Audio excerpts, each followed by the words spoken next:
You're all very welcome to the latest episode of The Racing Room. It's Ronan Groom hosting again this week with the usual suspects, then being Anthony Kaminskis, Tony Calvin, and Harry Stewart Moore. We are coming to you slightly delayed this week. Mr. Stewart Moore on one of his 16th holiday of the year, I believe, so just flying in late from Lanzarote, and AK just been playing useless as well. But we're recording here on Monday night, so I presume by the time the vast majority of you listen to this, we may know if Willie Mullins has basically taken over the racing world by winning the Melbourne Cup, or indeed Joseph Bryan might have won that race for the third time in a year, or just an Aussie horse could have won it. And in that case, no one would really care on this side of the world, but we'll see what happens there. But we can only talk about what we know now, and that is obviously the Breeders' Cup over the weekend and everything besides that. We'll get on to a few meaty topics again this week. But before we do that, as is always the case, Tony Calvin, you can take us away with the weekend racing review. Yeah, they might as well start with the Breeders' Cup, like you said. We'll come on to whether it's has any kind of like traction with the UK and Irish punters in a moment. But yeah, on the Friday, we had Aidan O'Brien becoming the winning most trainer at the Breeders' Cup history when Starred won the juvenile turf. That's his 21st win in the Breeders' Cup. So that's a new record. And to top it all off for the family, his son Donica won the Fillies juvenile turf with Valentina. Then we went on to Saturday. Um, the attendance apparently was the second lowest of all time on the Saturday. So it's not just the UK with the attendance woes. But yeah, it was a blank day for Aidan O'Brien on the Saturday with Mini Hawk, etc., blowing out. But the story of the day on many fronts was Ethical Diamond, that was trained by Willie Mullins. That took the turf as a 20 to 1 chance, 25 to 1 chance, even, I think he was, in a course record time under Dylan Brown McMonagle after his York Ebor win in August. And one of the stories here is that was the horse that would have been running in the Melbourne Cup on Tuesday morning, but it was one of the horses that didn't pass the scans for the Melbourne Cup or the Caulfield Cup. So that would be, that was obviously quite newsworthy in that respect. Coming on to that, I'm actually quite a few horses failed the vet at Del Mar as well, so it's not just a Melbourne Cup scenario. I think worldwide they're getting really tough on these scans, etc. And there was quite a lot of people moaning about perfectly sound horses being denied a run. So that not a lot was made of that in the UK press that I saw anyway. This shows you how mad Woody Mullins may be for just focusing on the jumps. Obviously, he's dominant in that sphere. But Andy Stevens, who works for Racing TV on their online section, he actually posted quite a good tweet. It read, Willie Mullins conquers the Breeders' Cup. First prize for scooping the turf was 2,912,000. His win prize money when landing the British Trainers' Championship was 2,394,516. So he won more for one race in the US than he did to actually take the UK Trainers title, which is madness. Now, there was a lot of nonsense being talked about. This is a failed hurdler winning the Grade One, but uh, most that was a false narrative because the horse had just taken off as a 5-year-old on the flat in the last two starts. So, it was rated 96 before it won at Royal Ascot. It's 112 after it won the Ebor by 2.5 lengths. So this horse was on a real career trajectory high there. So probably wasn't the surprise that most people were saying. But we had another scenario where people were very unhappy about a late dramatic decline in his odds. Apparently, there was one tweet that said the horse was 45 to 1 in the gate and 25 to 1 in the winner's circle. And people are just moaning about these computer assisted wagering systems, just like mopping up the value in the very last seconds. So that was another kind of like side issue to that success, but absolutely, obviously superb for Mullins there. And if he does win the Melbourne Cup on Tuesday morning, it's kind of like, I think we might see him more and more going around the world. It's incredible, Just incredible, really, though, Tony, just to come in there very quickly, like what he's doing. Like he's basically winning Breeders' Cup Turf here with his side hustle, flat racing, flat horses. Like I mean, like have we ever seen the likes of it? It's just absolutely like it's a side hustle for him. Even you said in an interview after, is this your best moment ever? And he said, no, winning the Grand National with Patrick Hunt is still like most of the Americans probably wouldn't know what the Grand National is, and mm, it's incredible to think his main focus obviously is going to be over the next few months in the jumps, but yet he can just win these races. It's just I find it mad. I saw some interview. It sounds like he views it as a bit of fun, doesn't he? Like you said, he's just his sideshow from there. But it's like he just we'll run it if we win, fine. If we finish seventh, no deal whatsoever. But it's just phenomenal, isn't it? Um, but if he's winning that kind of money, his ears are gonna prick up at that, isn't he? That's for sure. Um, but yeah, we're just flying through all the other stuff. Notable speech won the mile for Charlie Appleby. Gazora won the Fillies and Mare for Francis Graffard. And Forever Young won the Classic for Japan. So it was a real international feel for the Breeders' Cup. There was some downsides, most notably the death of Jack Davidson's She's Quality after a pelvic fracture. Mm. They thought they would save that horse, the sprinter. Luckless sprint this year. But yeah, they thought they could save it, but had to be euthanized after deteriorating overnight. So that was a sad postscript over there. And yeah, now we can probably forget about US racing for another year. And if you're listening to this on Tuesday morning, you probably won't be tuning into any Australian racing either. So yeah, that's that done. Quite a low key time at home.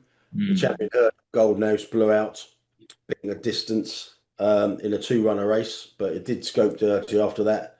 Jello won the Charlie Hall, and everyone was raving about Envoy Alan brought the Downwell House down with a third win in the 3 mile champion chase. So that was the feel-good factor at home over the weekend. But I think we were discussing earlier, AK. Did you have did you say something about there was very low key racing trade over the weekend, home and abroad?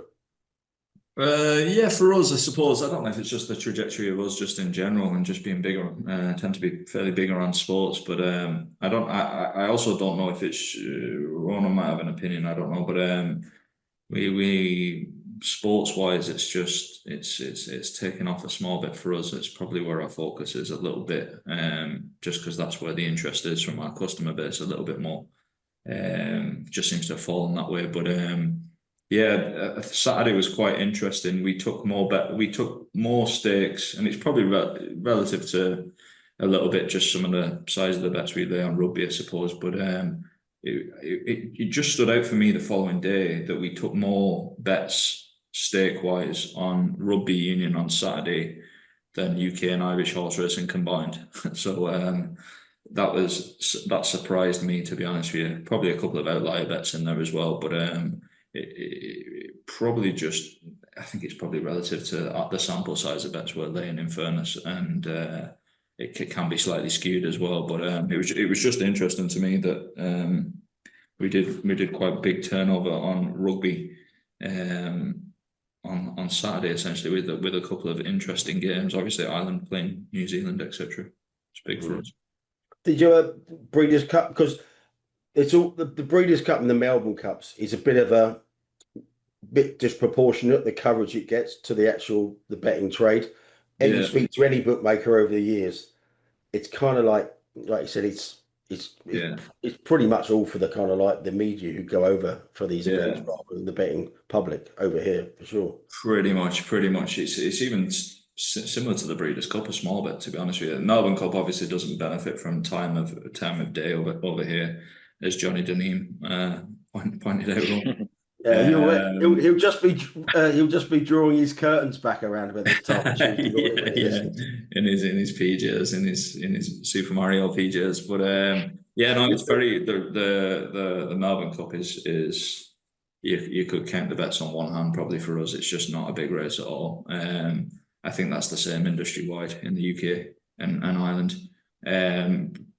Obviously, Santa Anita, Del Mar, etc. Your Breeders' Cups are okay, but nothing spectacular. I think Longchamp Arc Sunday is probably the biggest away meeting or international meeting, probably from a turnover perspective. The Arc probably is in a league of its own. It certainly is for us, and from my memory, working for other firms as well. So, Breeders' Cup's good. I think it's good for the purists.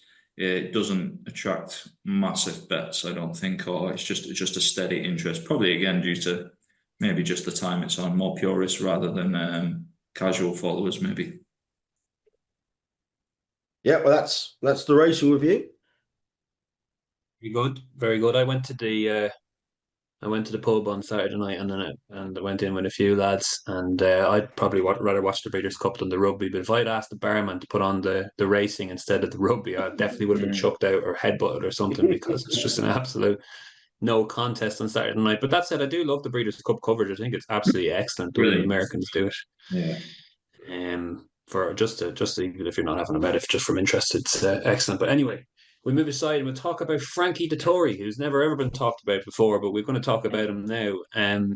Announced his retirement again at Del Mar last week, so he released a statement on track at Del Mar to the journalists there. So he said, following the Breeders' Cup on Saturday, I will be retiring from race riding in the United States and concluding my career with a few rides in South America. Something I've always wanted to do. It's been an honor to compete at the highest level of sport for over 4 decades. Deeply grateful to my family, owners, trainers, stable staff, and of course the supporters who have made my career possible. And shortly after that news, I think it was the following day, he was announced as AMO Racing's global racing ambassador.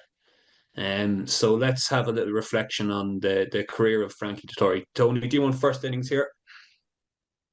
Yeah, I think you have to separate the individual from the achievements, don't you? From my point of view, anyway, because his reputation has, I think it's fair to say, taken a little bit of a hit in the last 18 months or so. Nobody disputes that he's probably one of the finest riders we've ever seen. Just speaking to people like Ryan Moore down the years and stuff like that. I mean, Frankie is held in the highest esteem by his colleagues, past and present. So there's no disputing that, and obviously he's responsible for some of the most iconic performances in the sport. You know, the Ascot 7, etc. But and he's done. He has also, held the sport on his shoulders for a long time in terms of profile outside the sport. It was basically a one-man show, really, until probably still is. If you asked the average person on the street to name someone associated with horse racing, Yeah, it probably still would be Frankie Dettori. I think Lester Piggott. even Lester. Well, it depends on their age. Yeah, who do you think Gary Wiltshire would say? Yeah, do me. Yeah.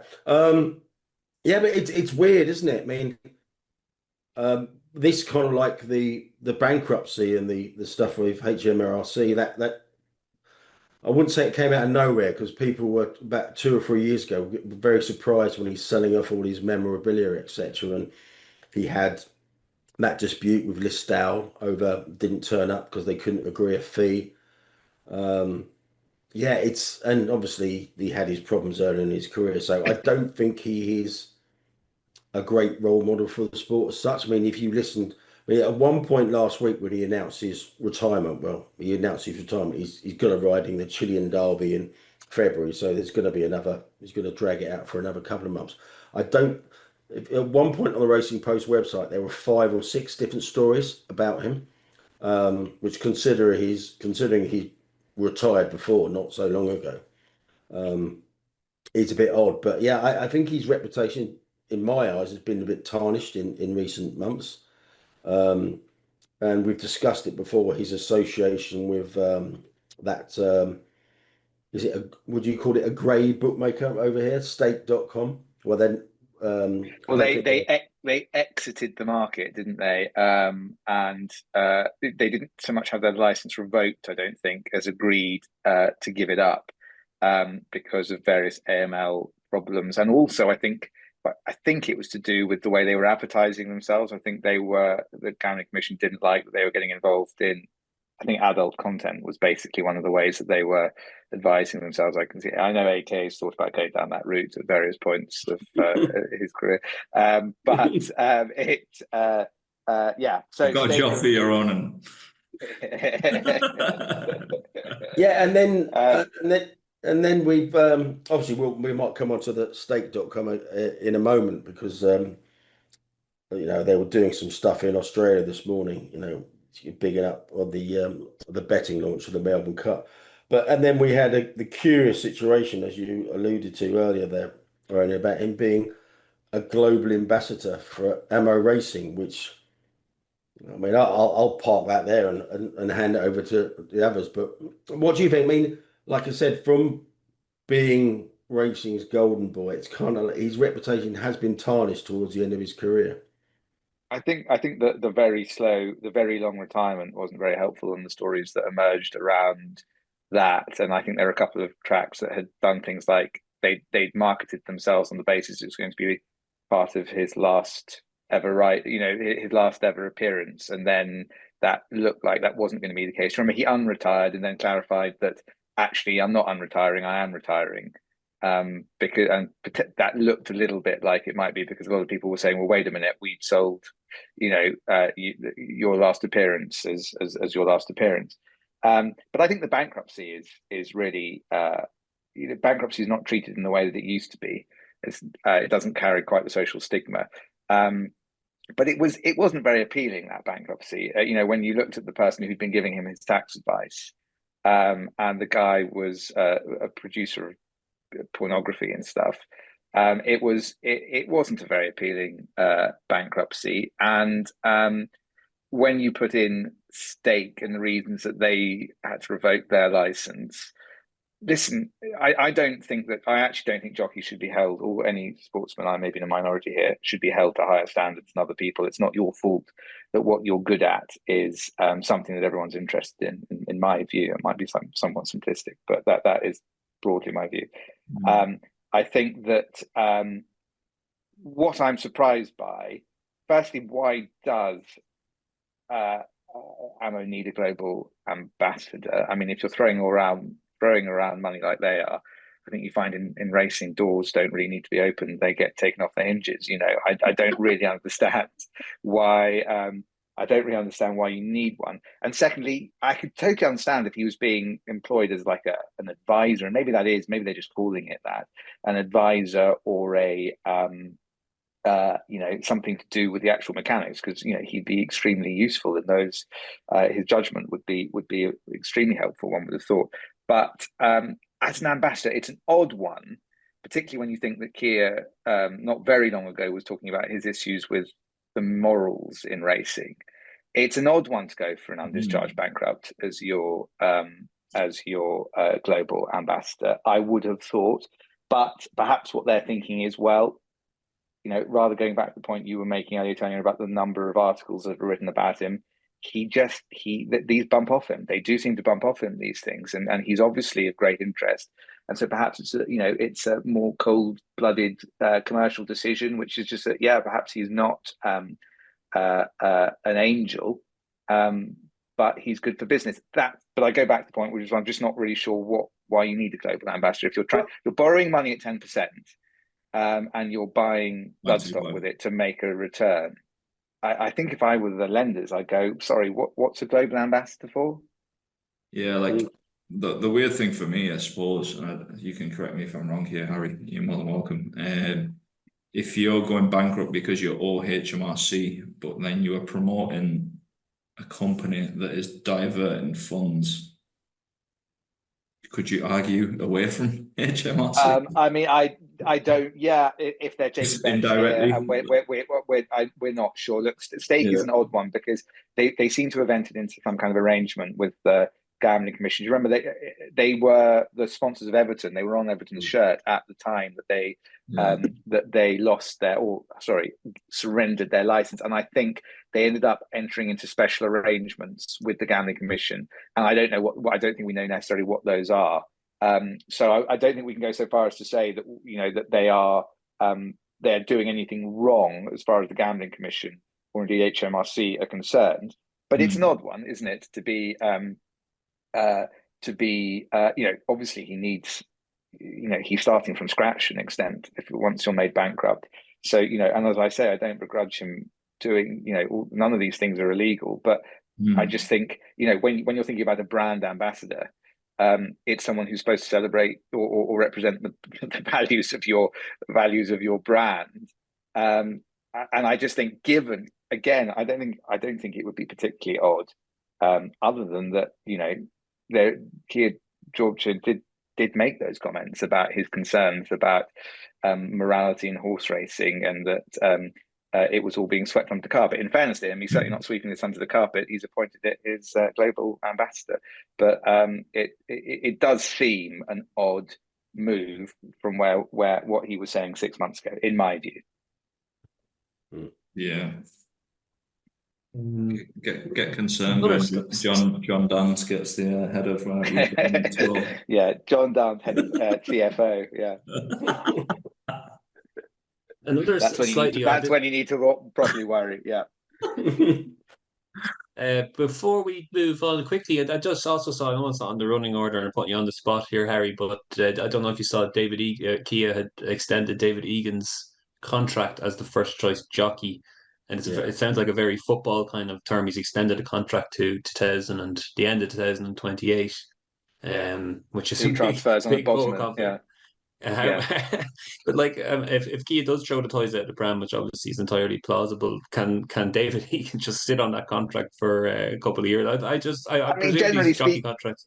Yeah, generally speaking, you can. Yeah, generally speaking, the one person I don't think you would particularly fancy your chances on getting one over in a contract negotiation would be Kia, given the contracts that he's negotiated. So I suspect I suspect they're pretty canny. But yeah, generally speaking. There are, as long as he performs his side of the contract, rather like managers in football, there was a suggestion the other day that one of the Premier League managers was picking teams in order to get fired, and I think the suggestion was there that because you just get such a plum deal in those circumstances. But yeah, definitely, it's all these contracts are about bargaining power. It depends, if you're the bigger deal as the owner. Then you're going to be able to throw your weight around at the contract negotiation stage. If you're negotiating with a very, very top jockey and you want to get them before someone else does, then the jockey and their agent tend to have the power of the negotiations. Just one final thing I'll point out, mate. It just occurred to me now. Given that we talked about the riches on offer in Bahrain, in Saudi Arabia, in Dubai, in America, these massive prize money pots over there, wonder whether AMO Racing will focus more abroad than domestically, where there's easier prize money to be picked up, and whether Dettori might be part of that Middle East kind of like thrust, if there is going to be one such. It'll be really interesting to see what it is that he does, what it is that being a global ambassador for AMO Racing does. It's going to obviously have to be quite front and center, one would have thought. Otherwise, it's not really an ambassador. So presumably we'll get an idea of what it means. I think there is a hint sometimes that Kia is playing to, I think we've talked about it before, championship manager in horse racing to an extent, and buying all the the biggest toys you can get. Getting Frankie Dettori for a role that doesn't really appear to be hugely necessary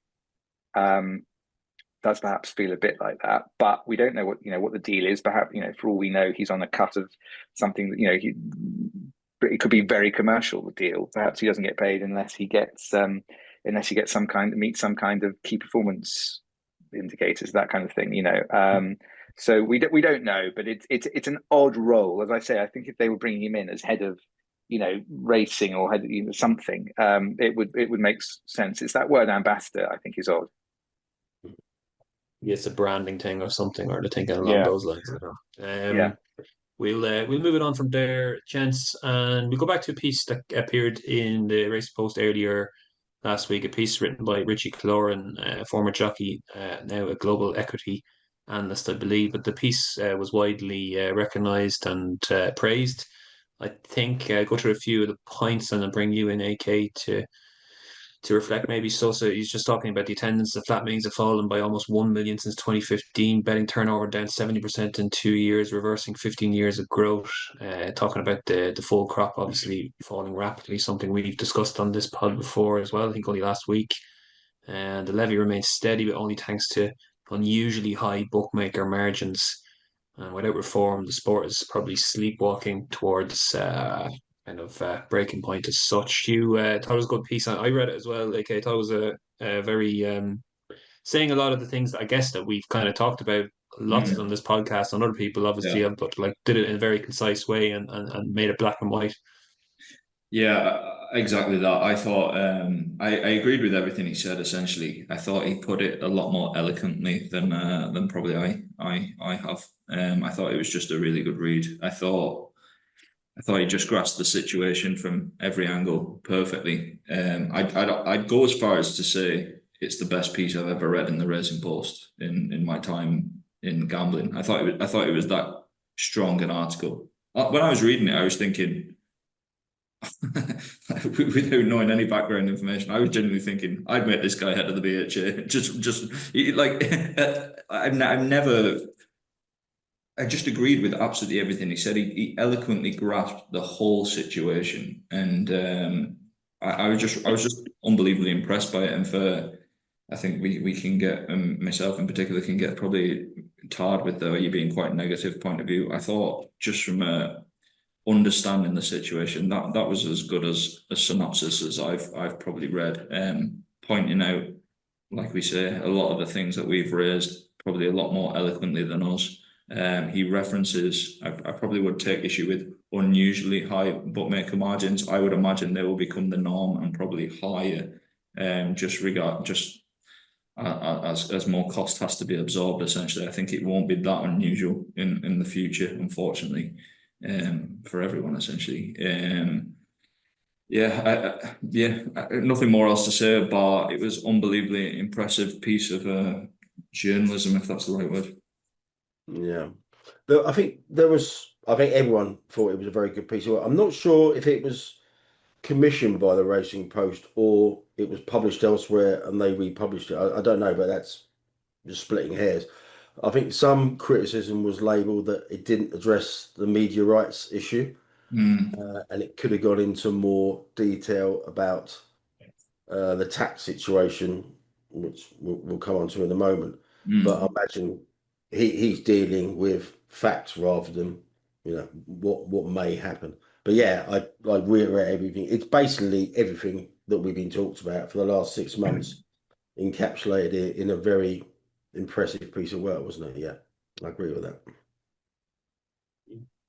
Worth checking out if you haven't checked out already. I guess a subset of that we can discuss now was another piece written by Scott Burton in the Racing Post, where he was just talking about betting turnover in British racing suffering a 4.2% decline the first 9 months of the year. So I'll just read you out quickly. Betting turnover in Britain remains under severe pressure, with the latest figures from the BHA showing a 4.2% decline for the first 9 months of the year compared to the same period of 2024. With a slight reduction in fixtures and fewer weather-related cancellations, that drop translates to 5.8% per race, or 11.4% when compared to the first 3 quarters of 2023. Writing in the BHA's Q3 statistical summary, Chief Operations Officer Richard Wayman pointed to the increased polarisation of the betting market, with average turnover per race at Premier meetings actually rising by 2.7%, but that is more than offset by the 8.6% decline at core fixtures. Just a little quote from Wayman here. He said that this preference for our highest profile fixtures is undoubtedly linked to the impact of affordability checks, with there being fewer larger staking customers who have either stopped betting or are placing their bets elsewhere and have been only partially replaced by more recreational punters betting in smaller stakes, primarily at the bigger meetings. What do you think of this? Those sort of comments, AK? Yeah, just blandly to say on the turnover, to me, it's just not surprising. I suppose it's becoming, again, as we've said before, and I've said before, there's probably just too much racing for the horse population. There's just a lot of nothing races that people don't want to people don't want to bet on as that. It's not as enticing to bet on as some other betting opportunities, I suppose.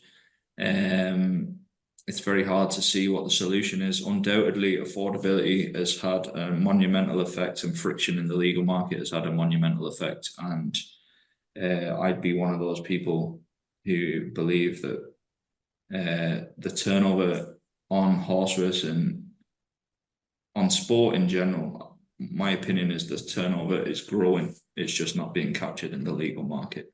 And I think that's probably even more so true at the ends of the spectrum that affordability affects, essentially, which is your largest staking punter. Yeah, I think turnover is growing. I think gambling worldwide will continue to grow, and it's probably up to regulators and governments to capture that as best as they can in the legal market for the benefit of everyone, all stakeholders. And I suppose the overriding theme of my opinion in the last 6 months is probably that that's just not occurring for whatever reason. Anecdotally, do you get any horror stories about people not getting paid by these illegal bookies, whether they be WhatsApp bookies or whatever? Or is it kind of like largely okay? For me, the biggest misnomer is just the people saying that if you're affected by state restrictions, that those people are playing on the black market. I think black market bookmakers, they have much less costs, but they're answerable to nobody, essentially. They've no presence, they've essentially no reputation to try and uphold. It's I think some people have this belief of some kind of, or sharp punters have some kind of belief of this utopia of where we can get our bets on in the black market. For me, that's a misnomer. And Harry's probably more experienced at the other end of that spectrum, where people have bet a lot of money and haven't been paid, essentially. Yeah, we get a lot of requests from people who, as I've said before, don't even understand that they have placed bets with the black market. And I've suggested that one of the things that could be done is that a campaign by the Gambling Commission to explain that that's a thing. A lot of people, I think, don't even realise when they sign up. These things are very sophisticated in their advertising, and I think there's a belief that if you see something on the first page of Google, it must be safe, because otherwise it wouldn't be there. People are logging on. My understanding from sort of off the record people within the Gambling Commission is that there's a feeling that would be great, but that they just don't feel they have the resources to do that at the moment. It's not even, for me, it's not even Google. Like it's just black market betting websites proliferate social media. We had we had absolutely proliferate social media. We had this perverse tweet in the week, I suppose, from James Noyes, where he said that the black market was overstated, and a promoted tweet from a black market operator featuring below it. Like, can you get anything more? Well, hilarious is probably the wrong word, but like it just succinctly apt, essentially. It's absolutely rife. Social media is growing it. Do people find these sites through Google? I'm not even sure that's the most optimal journey to these sites. I think people are finding them by word of mouth and some social media. Like Instagram. My point is, I think that people assume that if you can access them through what look like relatively legitimate channels, that they must be allowed, and that's just simply not the case. And I think we're going to come on to what the interview on BBC Sunday morning television, but Matt Southcosman was saying, well, the answer is to police the black market. And he's right. In theory, that is exactly the answer. But the problem is, he says, I can't remember the example he gave, but if I was selling something knockoff, I'd expect police to come knocking on my front door. And that was sort of accepted and went on very quickly. But of course, the point is that these guys don't have front doors. that we can knock on.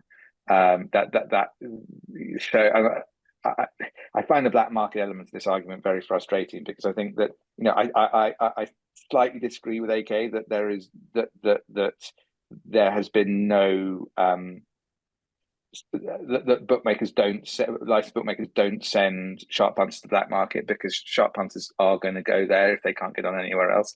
Sorry, I'm not saying that's not the case. I'm saying that Yeah.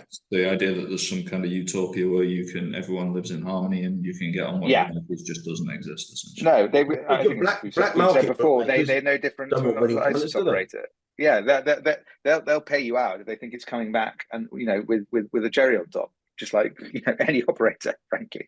But they won't in any other circumstances. They're the same. But they do. People who I can tell you that people who have been closed out by everything have found themselves betting with some pretty unpleasant types, frankly, because that's how they can get on. And then they just have to, you know, they know that eventually it will end in some kind of falling out. But that's what they do. But then equally, on the other side, I just think it's extraordinary that that people like Matt's cousin and the Social Media Foundation are so quick to suggest that it's a simple matter, the black market.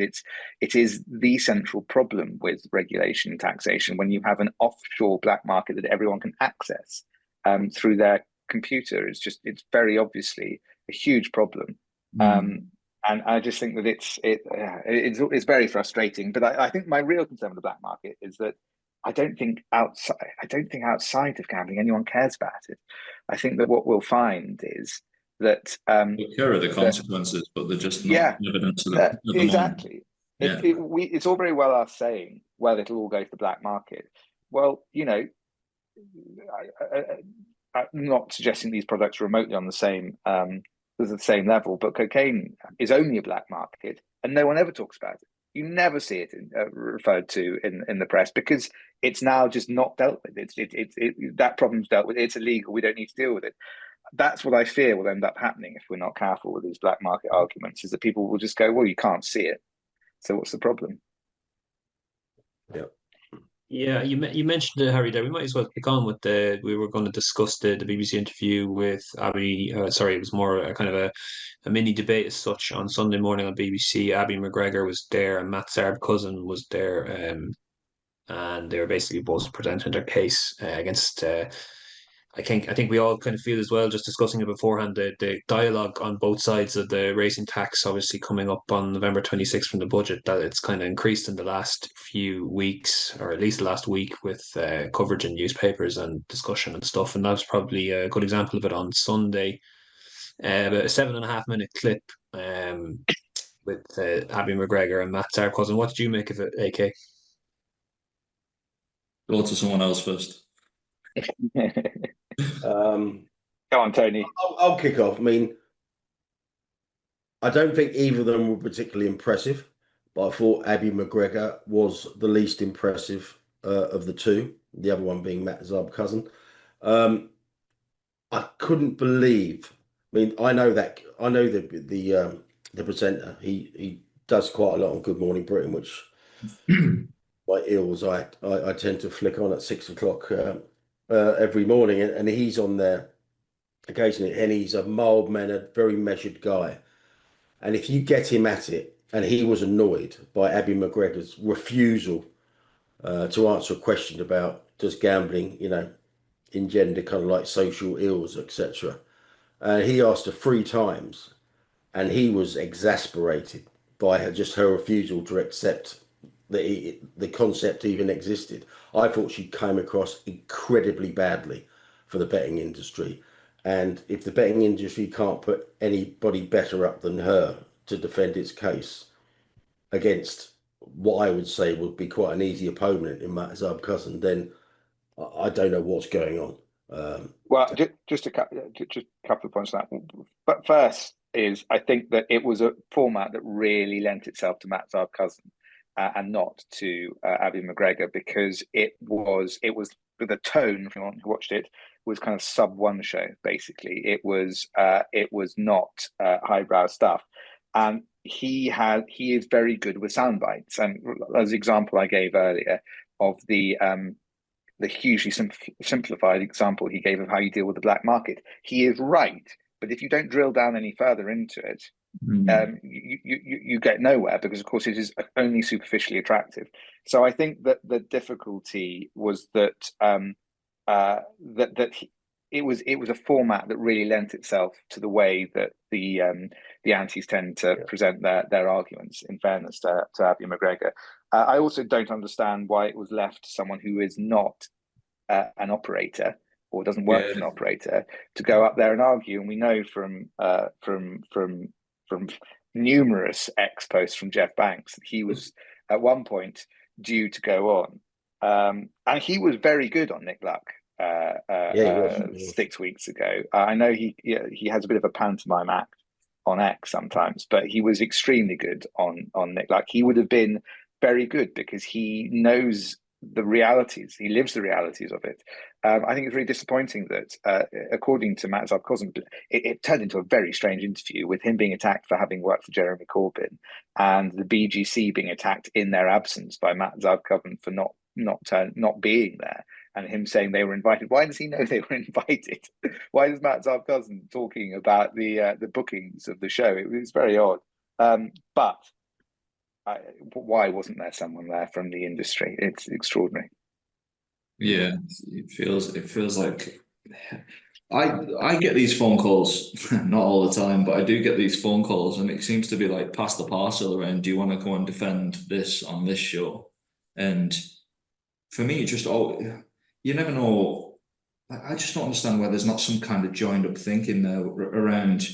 These are the three people that represent this issue. They know it back to front from every single angle. And if there's a TV show or a radio show coming up, it's one of these three that come and do it. Like, it seems to be, it just blows my mind from an industry point of view that it's just passed the parcel around who wants to pop up on this show this morning. Like, I never do. I've been invited to do loads of stuff, radio, different stuff. And I think the industry's got enough problems, AK, without you sitting on the BBC sofa on a Sunday morning. I'd love a go at Zav on it though. But for me, that social ills comment and the pussyfooting around stuff for that particular question, for me, it's just it'd be a real simple answer saying, why does nobody ever talk about the social wins from this? Like the social wins are the absolute massive win to answering that question, and whilst always recognizing that some people have problems with gambling, like it's a very small minority. The easiest way to answer that question is the tens of millions of people that don't. Basically, it's But why was there just a blunt refusal to even address? She must have known what was coming on, considering what happened. Well, no, I mean, she was right in that there is no definition of what the term social ills means, but that's an academic argument for a different context, you know. I was going to say that to you. Do you think she was too academic in her response? Yes, I think possibly she was. But I think it goes back to that performance by Grania Hurst in the select committee, and there's AK and I are not convinced, either of us, having read it, that she did actually say that there were no social ills associated with gambling. Well, so she didn't say that. She answered. Well, there's this slightly weird sort of semi under her voice almost when the question is first asked. It sounds like she's saying no, so you're saying there are no social ills. But then she very clearly goes on to say, obviously, that operators have a central or important role in measure, in protection of their customers. So I don't really understand how those two things could really marry up. So I'm not convinced that she did say that, but it seems to be received wisdom throughout, certainly X, and Derek Webb has published a thing saying that that's what was said. And it sounds like bookmakers, the way they're presenting at the moment is bookmakers deny that there are social ills associated with gambling, which, if true, is I think we've got a question on this from Chris Fawcett, in fact, haven't we, Ronan, saying, does gambling have social ills? Well, subject to the point about what social ills means, with a gun to your head, the answer is yes. Of course, there are I remember from A-level economics was called negative externalities, or something along those lines, which is social costs that arise from a product. Of course, there are social costs that arise from gambling, but as AK says, you can't look at them in isolation. You've got to look at all the positive things that are associated with gambling as well. Yeah, It sounds like what you're calling for there, AK, is a bit like what Kevin Blake set up there for the racing kind of when the Grand National comes around. I forget the name of the concept, but it basically designed, they had organized it properly so that people are ready to go on these shows and talk and have and be real strong voice. And it's just organized, basically just a better organized Yeah. effort. Yeah, that lot soon disappeared after the horsepower stats were questioned, right? But yeah, I think that would work much better in a debate like this. The problem with this, and I think the problem that Abby McGregor found the other day, was that she was up against pros who do this. Is they've been doing this for a very long time, and they do only this. And the gambling industry needs an equivalent. And if it's not the Betting and Gaming Council, then what on earth do they do other than get into fights with Ralph Beckett? I was going to say, I mean, this is, I don't know how to pronounce his name. This is Michael Dugas should be on these programs. Hey? Rafe. Yeah. Rafe. Right. Sorry, I just realised what I said. Yeah. All right. Anyway, no, it was. I think it was a missed opportunity.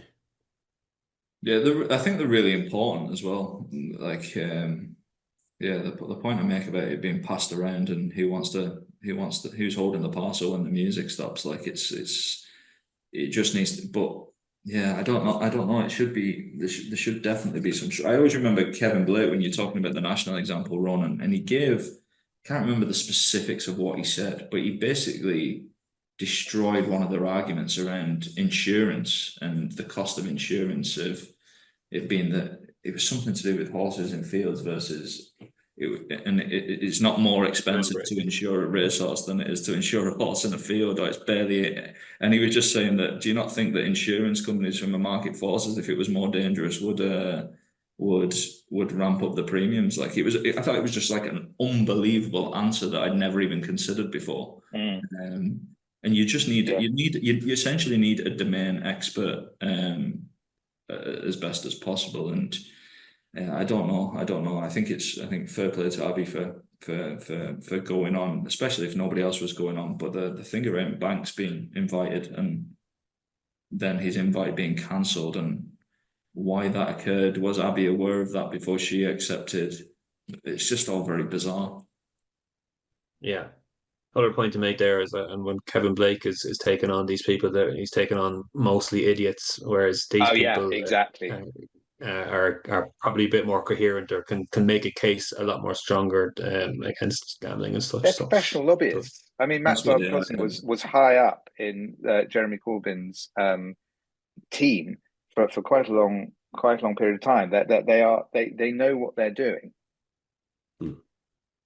We just get through a few smaller stories before kicking on to the question section and another story before we get there. But I'll just read out these quickly. There's not much to be said on them, gents. But a date for your diary, I suppose, will be December 15th, when Charles and Philip Byrnes will face an IHRB referrals committee hearing after a controversial incident that involved the Redwood Queen they teamed up with at Wexford in May. If you recall, this was a fall or an unseat at the last, which garnered a lot of comment at the time. So that's going to be heard on December 15th. So perhaps we can talk about it then. I think that's a Monday. So maybe another late podcast that day in order to get that news in. We'll see. Tote betting is to return at Chester and Bangor. So Chester Race Company has announced that it is rejoining Tote, UK Tote, after a 12-year gap. From 2026, Chester and Bangor will collaborate with BritBet and the UK Tote to deliver on-course pool betting. So we mentioned that a few times on the podcast in recent weeks. Also give a quick mention to a few big jockey bans in the last 7 days. So David Allen's got 42 days following his fourth breach of whip-related rules, and Oisin Murphy gets 15 days, and Sean Levy also got 26 days. And you probably may have seen Chapman making tweets about this, as he does when Oisin Murphy is involved. Did you want to come in here at all, Tony, on this these whip related rules breaches? Yeah, it was quite bizarre in the case of Oisin Murphy about what they was saying he was required to do, and then the QC, the King's Council. The chair, he was the chair of the disciplinary Yeah, panel. Yeah, he was Goldster. quite he was quite dismissive in his language when he referred to Sheen's ban. But the thing that I just read it out. He said, in a fast track ruling, an agreement between Murphy and the BHA for a 15-day ban below the entry level of 28 days was approved with 5 days suspended and specialist training required to take place. Now, that's a bit condescending, isn't it? I mean, specialist training. You can say. What who's going to be training? That's exactly what my question was. Who's going to train the champion jockey? Yeah, I mean, it's not only that. I mean, obviously, one of the things was that, I mean, Sheen said, well, I just lost count, which presumably every jockey who goes 1, 2, 3, 4 over do lose count. And what specialist training? And they're gonna put me They in come. front. They come to me, and I teach them how to count to 10. That's my specialist skill. See, it just seems absolutely just ridiculous. And we go on all the time about these bans, don't we? I mean, like David Allen, 42 days. I mean, I know it's his 5th or 6th offence and stuff, but these people are trying to win races and they're going 1 over. It's absolutely insane, is what it is, isn't it? It's 42 days. Yeah, problems. It's not. I've said before. I just think that racing needs, in this jurisdiction in particular, needs to start thinking about other ways, particularly when you're talking about top jockeys potentially missing big races. Not good. It's just not good for the sport for them to be missing big races over a rule that everyone in the sport, other than those who sort of came up with this, well, not everyone, but listen, an awful lot of people think that this is a pretty silly rule, as illustrated by Matt Chapman's tweet. And I do think, I'm afraid to say, that it's a rule that a lot of the jockeys don't have a great deal of respect for. I think that's not to say that they don't know that they have to comply with it. But I think one of the difficulties is when you're trying to enforce rules that people don't respect, it is more difficult. I think if you dropped it tomorrow, nobody would notice. Nobody would notice until the Grand National came around again or something like that. Like literally, nobody. It wouldn't resonate at all. Again, I just think the bans are ridiculous, and some of the logic. I don't get the logic of why it's double in big races than it is in smaller races. I don't get why, if marks appear on the horse, it's more serious than if they don't, regardless of how hard you've hit the horse. That can be completely down to the physiology of the horse. I just think that there's just a complete lack of logic to it, and it is all so based on, oh God, we've got to basically try and hide the whip from the antis. That common sense has just been left behind. But that's my view. It's very unlike racing to draw attention to a problem that doesn't exist, isn't it? It's a pro cush, Harry. It's not a whip. Oh, sorry, you're quite right. God, I'll get banned now. Yeah. Another topic quickly to deal with: a gambling commission suspends license of VGC Leeds Limited and Scribe. Harry, what's all this about? We don't really know, Ronan. As I was saying beforehand, there's not much on this. It's relatively rare for operators to lose licenses. I think that it would. I don't want to go on about this. What we said last week about those fines. I think it's really important that we do find out what's gone on here, because that's how operators need to learn from the actions the Gambling Commission take. So I hope that there will be full chapter and verse, or as close as we get from the Gambling Commission, as to what's going on here. But at the moment, it seems very vague. All I would say is that a couple of sort of technical people in the kind of compliance world consider these to be pretty huge developments. I don't fully understand why that is, if I'm being honest. So I will keep an eye on it and see if any further. Do you think it's bad timing for the industry as a whole in the current climate for these? It can't help, can it? But that said, it's rather like the debate on Sunday. Are these things at this point going to have a huge difference on what the Treasury does in 3 weeks' time? Probably not. But it goes back to the gambling industry does not help itself. There was an article in the Telegraph the other day, which talked about the Treasury having decided that there is now enough room. Frankly, you didn't use these words. Enough room with the electorate to be relatively punishing of the gambling industry, and unfortunately, I think sometimes the industry plays into, well, no, often has done for a very long time, played into a narrative that makes it quite easy to give it a kicking. And these developments are really they are unhelpful. It's unhelpful when William Hill gets a £20 million fine. It's hugely unhelpful. And it's unhelpful when Kenny Alexander gets arrested and charged for corruption in Turkey. These are not helpful things, and they feed into a narrative that bookmaking is for bad uns and therefore should be paying more tax. Yeah, it's that whole thing is quite interesting. There was quite an interesting thing. The head of UK and Ireland Public Affairs at NTN, Kieran O'Brien, posted a message it was actually on LinkedIn earlier. I saw it on Twitter earlier, where he was talking about the amount of tax NTN essentially pay, and the summary of his post essentially was that NTN are the 80th biggest company in terms of valuation in the FTSE 100, and they have in terms of tax burden, they'd be number 18. So they'd be number 18 out of 100 for the amount of tax paid, and in terms of how their market cap essentially, they would be number 80, and they're being told that they're not paying enough tax. It's actually a really, really good post.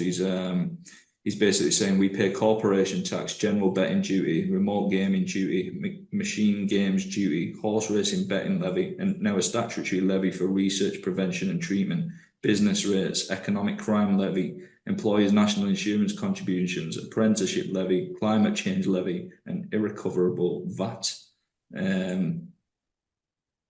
But why is the industry so bad at advancing these arguments? I mean, those are, as you say, really good. I agree That's the problem. I do agree with that. Was the guy? Why was it so difficult to find someone to say that to Matt Cousin and the guy on Sunday morning? It's very frustrating. Yeah, I think the bigger firms could have took more of a lead here, but again, the bigger firms, it's just not it's not as big a part of their overall pie anymore, I suppose, is it? It's kind of, I think. Yeah. I mean, you say that, but they care enough that they do get out. Fred Dunn comes out and says we're going to close all our. They do care enough, but it's just sort of. It always seems to be that it has to be done very much in their own time. They don't want to sit down with anyone and actually kind of thrash it out. And they've been just comprehensively outmaneuvered, I think, myself. But there we go. No, 100%. I think that really, really grates on me this pay fair share of tax. I think that's it's an absolutely staggering comment. Maybe it plays to the electorate. I'm not good at playing political games, but it's staggering. It's staggering. Yeah. Well, that's what Rachel Reeves said, and she's quite important. I know. Before we get into the question section, lads, we just want to say a very quick note. We'd all just like to pass our condolences on to the friends and family. Tommie Jakes very tragically passed away in the early hours of Thursday morning. Jakes was just 19 years old. He wrote, I think, 59 winners from 519 rides, last of which came at Nottingham on Wednesday. Just a shockingly sad story, and very clear to see how hard it hit the community of British racing in particular, but I guess jockeys as well further aside. I thought I don't know if he caught it, lads, but Fran Berry's words on Racing TV on Friday evening were very poignant but very important as well, and a very good piece. I think that's been tweeted up by Racing TV and Fran himself. Harry, I think you had a very brief association with Tommie at one stage. You got to know him a bit, at least. A tiny bit. I don't want to over-egg this at all. I did a whip appeal for him. His mum was driving him up to Newcastle, I think, if I remember, and he did it from the driver's seat of her car with her. He looked about 12. I mean, I look back through my WhatsApps, it was the beginning of 24. And and he was extremely nice boy, and he was a boy very much then. He was 17, I remember at the time. He was extremely good at the panel, and he got a penalty that I wasn't expecting because he talked so well and so genuinely. He seemed just a really nice, sweet boy, and the whole thing's desperately sad. Should say they've set up a GoFundMe page, so it's quite easy to find. You just Google it. Right. And so if you want to lodge any money there, please do. I think it's been set up. Go on. Okay, sorry. So I was just going to say, you never know what's going on in people's in people's lives and stuff in general. Like it's desperately sad. And if you even, I was just thinking, when you see the age of him, I suppose, and sure, 19 is it's what were you doing at 19? You'd barely started, had you? Like it's you haven't started at all. Yeah, and in Juco show you that on the face of things, you would have thought that everything was ticking. You know, that he had, things were going really well. 100%. Yeah. 100%. Absolutely. I think the just to mention the GoFundMe page, I believe, has been set up to help the family along with organisation and also to help jockeys who may be struggling as well. We just started the question section with kind of a question that relates to this from David. So Tommie Jakes booked to ride at Chelmsford the night that he passed away. His horses ran under replacements. Is this professional pragmatism or a failure of emotional leadership? Should racing have paused, or does the show always have to go on? I think can I answer that one, Ronan? I think that the answer is that it's really easy. It's really tempting when you're upset by something to try and find someone to blame about things. It reminds me of when Christian Eriksen had that heart attack in the World Cup, and everyone turned on the producer and the director of the show, going, "How could they have shown that? When was that guy ever trained to deal with those circumstances?" Other people. There isn't a right answer to this in terms of how you deal with it. And if you keep racing, if you go racing, people will say, "Oh, you wouldn't have wanted. You shouldn't have done that. It's disrespectful." If you stop it, people will be going, "Well, wait a minute. Isn't it better that everyone gets together and makes and does something to honor him and his family?" There isn't a right answer to this, and I just think that there was quite a lot of that on X other day, sort of lashing out at, how can other jockeys take his rides and stuff, and just I just think it's all unnecessary myself. Yeah, I agree with that actually, and I probably wasn't even going to say the same, but I'm glad you did say the same, because I don't think anything is done with ill will, and how people react to certain things is totally different. The jockey that took his rides was also a kid. It's ironic, isn't it, that we went straight to I think all this was sparked into life because I think Kieran Fallon, the jockey, might have tweeted to that effect, saying it wasn't ideal. So that's where it all kicked off. Yeah, I mean, Kieran would have been like they all were, no doubt, extremely upset at the time. But I think that it's more the people who jump on and just sort of go, this is disgraceful that racing's happened, and it's people get upset because people applaud rather than do a minute's silence. I mean, I just think at a certain point, it's time to stop worrying about things that are so silly, really. Yeah, absolutely. Get into our other questions, lads. Tony, you might help me on the first one. I should have organised myself better here. So Darren Rafferty's just making a point about the $500,000 bet on All Rifa for the calling of the card event out in Melbourne. I don't know if everyone's completely familiar with this calling the card event, but it's it's a big thing in the big casino in Melbourne there. The name escaped, the Crown Casino, I think, in Melbourne, where they take bets on the Melbourne Cup, and it's a big kind of a hurrah thing, and lots of bookmakers there laying big bets. But you probably caught it on social media. There was $500,000 bet on Alpha Rifa at $8 or 7-1 in our terms, and then there's a boost on the price. On the stake side. Do you want to take it from there, Tony? Sounds, from afar, it sounds a bit like a bit of a PR stunt. The firm in question I think it was EasyGo, and EasyGo are in the stake.com group. And by the fact if they're taking $500,000 at 7-1 and then pushing out on their website to 20-1, it sounds like a bit of it sounds like like I said, a lot of PR and perhaps not the money to back it up with, but we don't know. Obviously, he's hit the headlines. I think Lee Mottershead did a piece. Lee Mottershead's over in the Melbourne Cup, and apparently there was tales in Australia that Frankie Dettori was going to turn up as part of this little stunt, but he didn't get there. So hopefully he'll be more of a global ambassador and actually get there if he does that for AMO Racing. So. But yeah, it like I said, it sounds stunty, but and I know of that kind of like concept on the eve of the Melbourne Cup about bookmakers laying big bets and stuff, but I'm not sure this was totally. The fellow that was asked the 500 grand at sevens, I don't blame him for taking a bit of a delay before deciding what to do. Like he was put under a small bit of pressure there. I think I would have fancied that request myself with a microphone next to him. Yeah, it's mad. Like it was interesting. Like you say, it's all PR, it's all stunting. It's trying to promote betting and bookmaking, and they do an unbelievable job of it. I think the over end for the call of the card I was reading somewhere was 101.5%, and there's bets flying around like that. So yeah, you'd hope there's no turnover. I take it with a pinch of salt. And Lee also said that stake.com aren't licensed in Australia either, so I'm not sure exactly what's going on there, but yeah, it's all good fun, isn't it? And the social media clip of the 500 grand bet and stuff like that. There's the sign off at the end of the social media clip. Please gamble responsibly. And people are saying, what would have happened over here if a bookmaker had done that over here? God dear, been hung forward. It's probably worth mentioning the blogger being in Australia seems to have gone down an absolute storm. Yeah, we got a question on that. Is that the same question?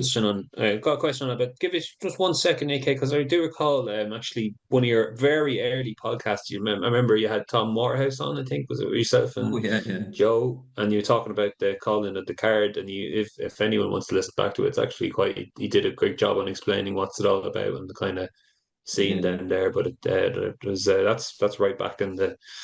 That was back in the early days. That was the office in Harold's Cross.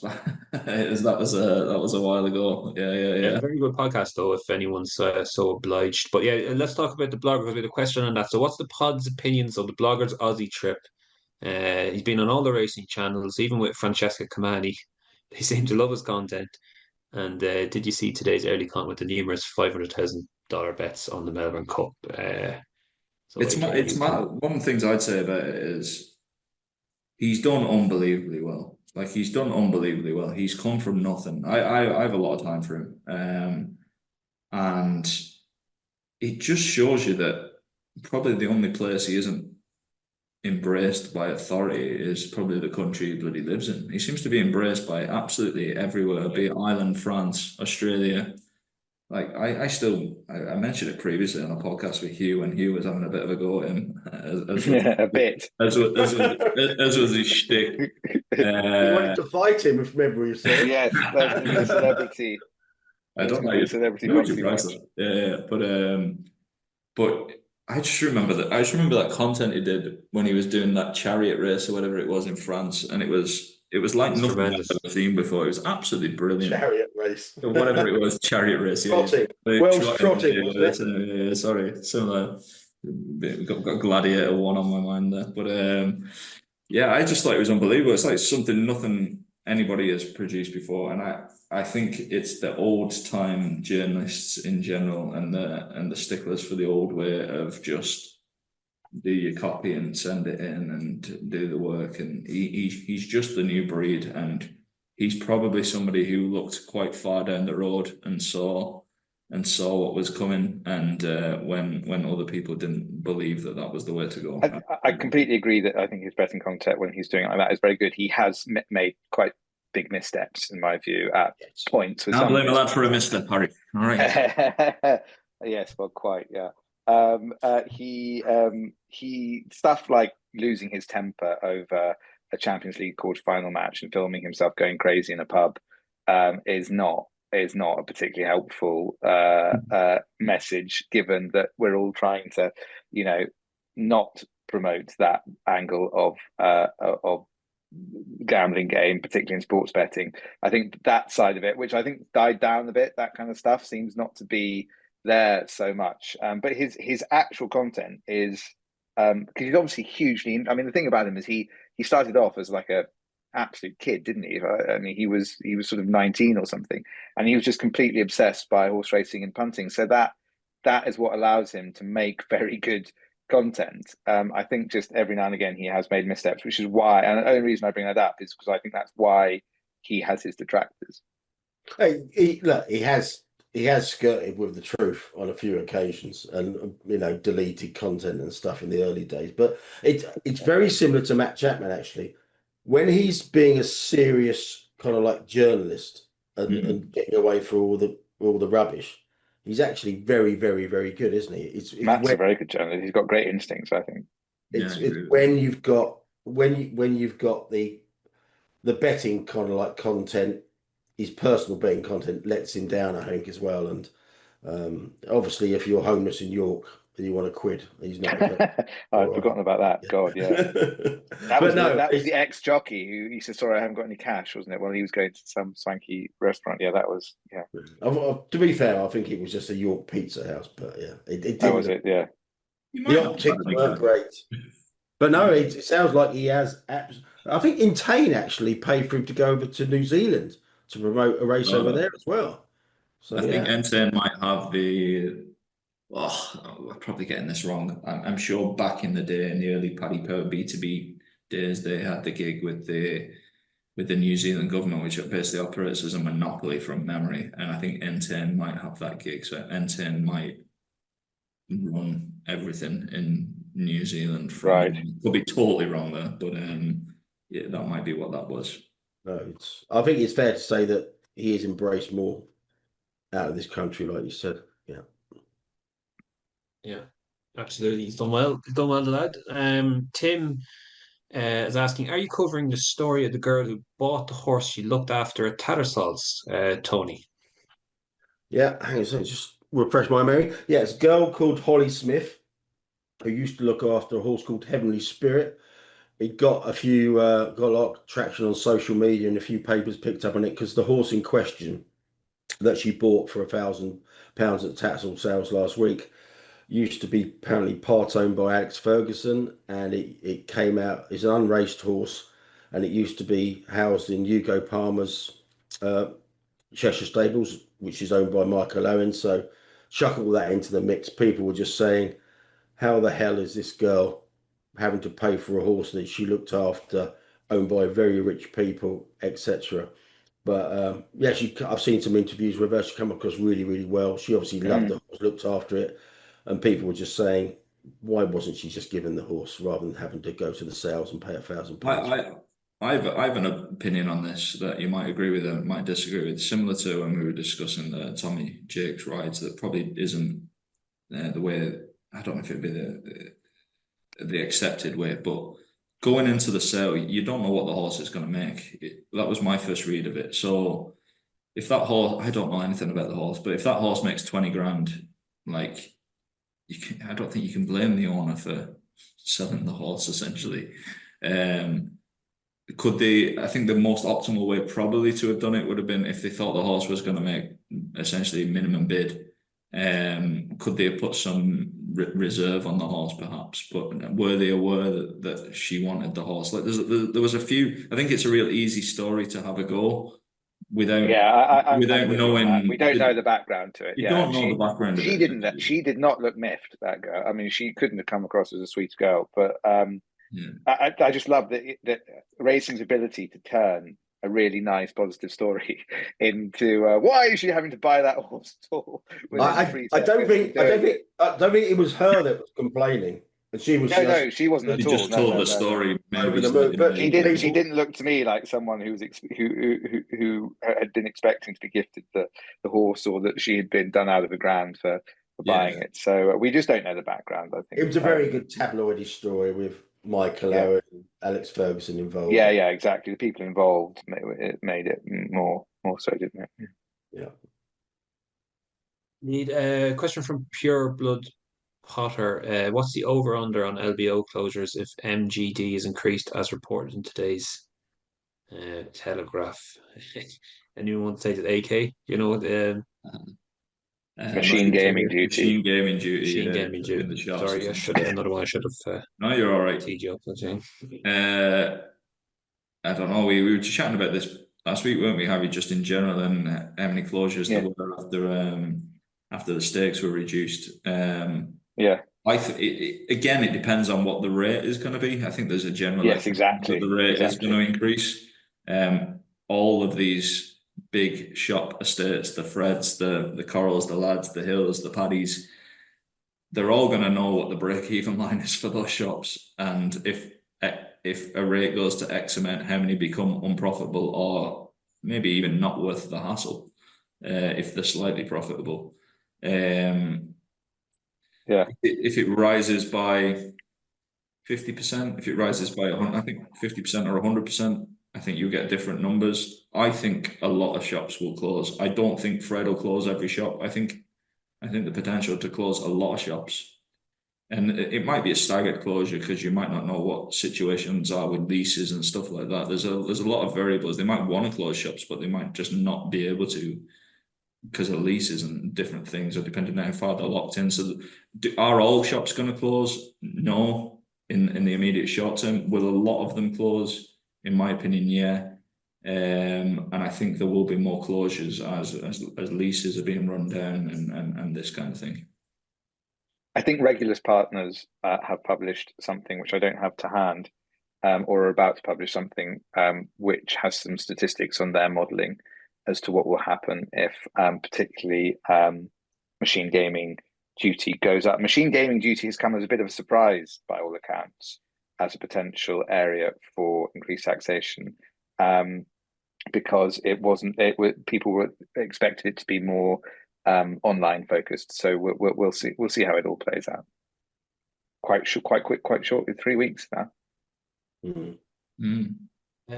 We will leave it there a chance. We have a question from Stuart Lightfoot. We might take this next week. It's quite a meaty one about risk management and restrictions and stuff. It's a good a lot of work went into it with Stuart framing it for us. So we'll, if you don't mind, Stuart, we'll take that next week, and then we can prioritize it, give it the time that it deserves from there. But also left to say at this stage is, as usual, if you're having a bet this week, do check out the AK Bets Big Prices tab for all the main events that are happening.